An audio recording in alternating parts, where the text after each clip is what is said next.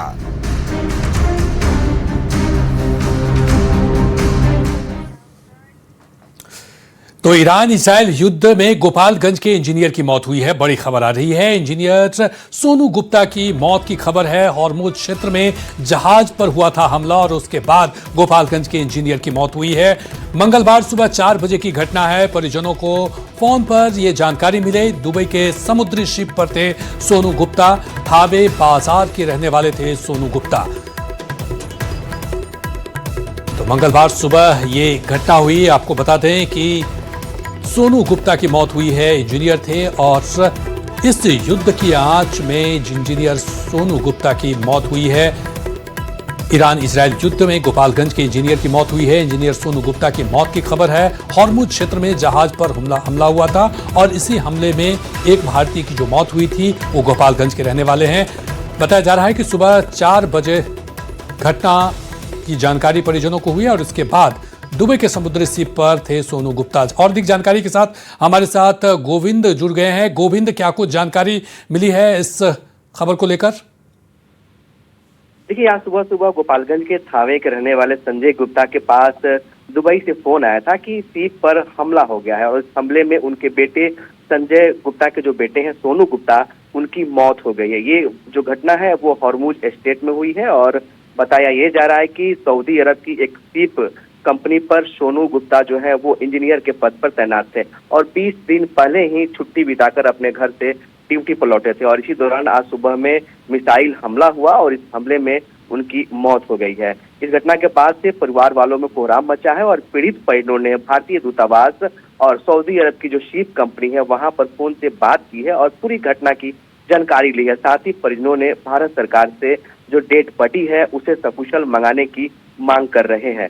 लेकिन जो पीड़ित परिवार है उनका यह कहना है कि ये सोनू गुप्ता है, वो शिप पर तैनात थे और 20 दिन पहले ही छुट्टी बिताकर यहाँ से ड्यूटी पर लौटे हुए थे और बताया ये जा रहा है कि सऊदी अरब से हॉर्मुज एस्टेट में जो शिप है वो गई थी और वहां पर मिसाइल हमला हुआ और उस मिसाइल हमले में पहले सोनू गुप्ता घायल हुए।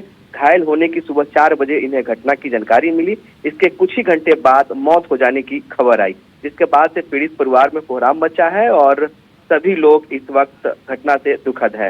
जी, सोनू गुप्ता कहाँ तैनात थे, ये जानकारी ज्यादा जरूरी है कि सोनू गुप्ता क्या दुबई में थे या फिर हॉर्मुज के उस शिप में थे जहां पर वो हमला हुआ, कि वो दुबई से ही गए थे, कहाँ पे थे वो?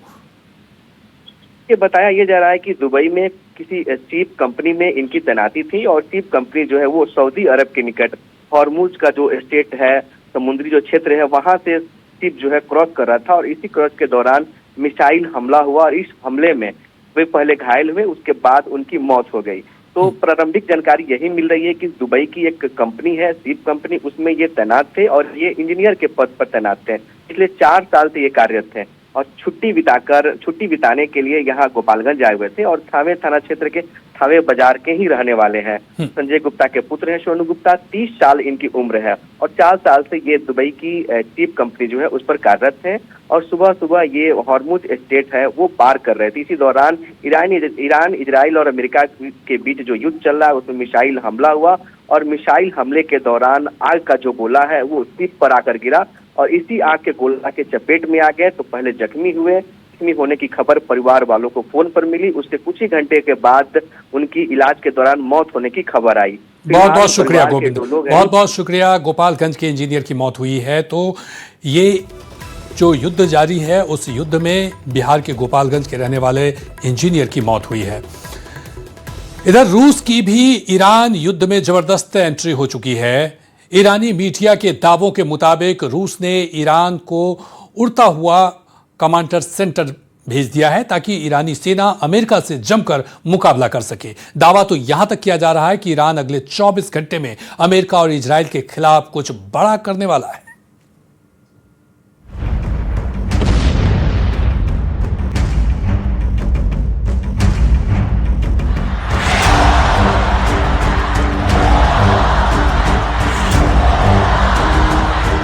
दुनिया के सबसे बड़े तेल रास्ते स्ट्रेट ऑफ हॉर्मुज पर अब न्यूक्लियर साया मंडरा रहा है।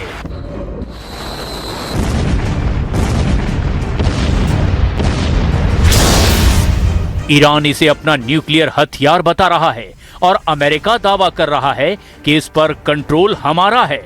इस बीच रूस का सबसे सीक्रेट प्रलय विमान तेहरान पहुंच चुका है।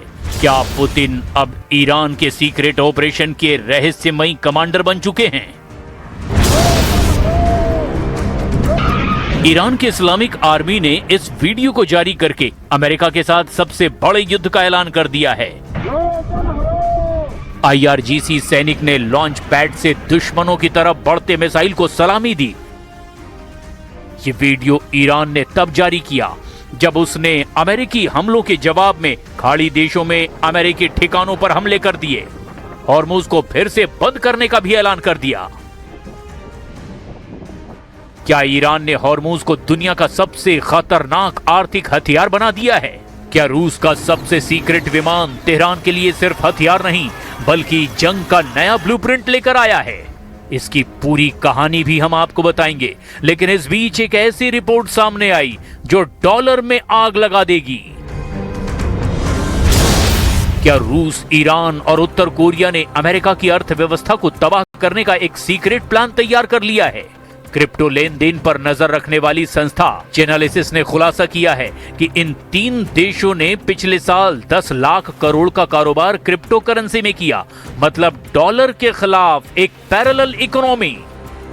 7 दिनों की नई जंग और खाड़ी में बढ़ते तनाव के बीच रूस का सबसे सुरक्षित एयरबोर्न कमांड विमान Tu-214PU तेहरान पहुंच चुका है। दुनिया भर में उड़ रहे विमानों की रियल टाइम लोकेशन दिखाने वाली वेबसाइट फ्लाइट रडार 24 ने यह दावा किया है कि मॉस्को का यह विमान कैस्पियन सागर से गुजरते हुए करीब 2500 किलोमीटर का सफर तय करके तेहरान पहुंचा है। तेहरान तक पहुंचने के लिए Tu-214PU नेटो के कंट्रोल वाले इलाकों के बगल से गुजरा। कई रिपोर्ट में दावा किया गया कि इस विमान के साथ रूस का मिलिट्री एयरक्राफ्ट भी तेहरान पहुंचा है। रूस का ये विमान ऐसे वक्त में तेहरान पहुंचा है जब अमेरिका ईरान के खिलाफ निर्णायक युद्ध में उलझा हुआ है। ईरान अमेरिकी हमलों के जवाब में अमेरिकी ठिकानों पर तबाही मचा रहा है। एक्सपर्ट्स का मानना है कि इस विमान का तेहरान पहुंचना बड़ी स्ट्रेटेजी का हिस्सा हो सकता है। रूस पहले ही संकेत दे चुका है कि वो ईरान के टॉप कमांड के संपर्क में है। नेटो इसे डूम्सडे प्लेन यानी कि प्रलय के दिन इस्तेमाल होने वाला विमान कहता है। ये यूनिट रूस के राष्ट्रपति, टॉप पॉलिटिकल और मिलिट्री लीडरशिप की उड़ानों का जिम्मा संभालता है। 2 इंजन वाले इस विमान की रफ्तार 850 किलोमीटर प्रति घंटा है, जबकि इसके ऑपरेशन की रेंज 6500 किलोमीटर है और फेरी रेंज 10,500 किलोमीटर तक है। ईरान और अमेरिका के बीच जंग हर दिन और ज्यादा भड़कती जा रही है। रविवार को अमेरिका ने ईरान के 140 ठिकानों पर मिसाइल और ड्रोन से हमले किए। इसके जवाब में ईरान ने सोमवार को कुवैत और बहरीन में अमेरिकी सैन्य ठिकानों पर जबरदस्त हमले का दावा किया। इस बीच रूस के सीक्रेट प्लेन का तेहरान पहुंचना किसी बड़ी रणनीति का हिस्सा हो सकता है।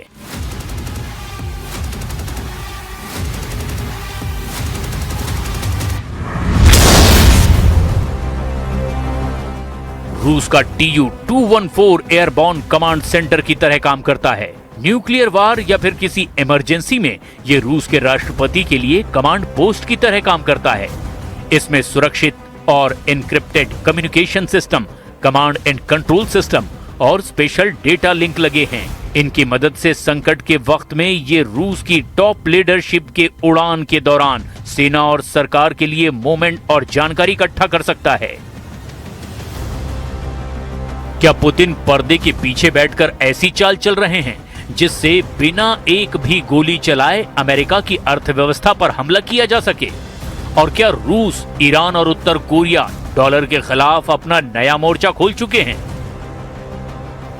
अब बात तेल, डॉलर, क्रिप्टो, हॉर्मुज और उस सीक्रेट ऑपरेशन की जिसने वॉशिंगटन की नींद उड़ाकर रख दी है।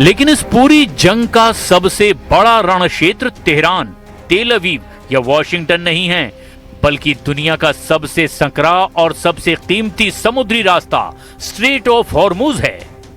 यही वो दरवाजा है जहां से दुनिया की अर्थव्यवस्था हर रोज सांस लेती है। और अगर यही दरवाजा बंद हुआ तो सबसे पहले झटका मिसाइलों को नहीं बल्कि पूरी दुनिया की जेब को लगेगा। हॉर्मुज में सिर्फ जहाज नहीं चलते, यहां हर घंटे अरबों डॉलर की अर्थव्यवस्था गुजरती है। इसीलिए ईरान बार बार कहता है अगर उस पर हमला हुआ तो सबसे पहले स्ट्रेट ऑफ हॉर्मुज की कीमत पूरी दुनिया चुकाएगी। लेकिन सवाल यह है, क्या ईरान सचमुच हॉर्मुज को बंद कर सकता है या फिर अमेरिका का 5वां बेड़ा ऐसा होने ही नहीं देगा? दोनों देशों के बीच समझौता खत्म होने के बाद 6 बार एक दूसरे पर हमले हो चुके हैं। ज्यादातर हमले फारस की खाड़ी और स्ट्रेट ऑफ हॉर्मुज के आसपास हुए हैं। अमेरिका ईरान पर हमले इसीलिए कर रहा है क्योंकि वो हॉर्मुज में IRGC की ताकत को कमजोर करना चाहता है, जबकि ईरान का दावा है कि MOU के आर्टिकल 5 के मुताबिक हॉर्मुज पर कंट्रोल उसका है। लेकिन दोनों तरफ से ताबड़तोड़ मिलिट्री एक्शन के बाद समझौता कमजोर होता चला गया। डील में दोनों ने एक दूसरे पर हमले रोकने की बात कही थी, लेकिन हॉर्मुज को लेकर दोनों एक दूसरे से फिर उलझ गए। और जिस तरह से दोनों के बीच युद्ध छिड़ा हुआ है, ऐसे में बातचीत और कूटनीति की गुंजाइश खत्म दिखाई दे रही है।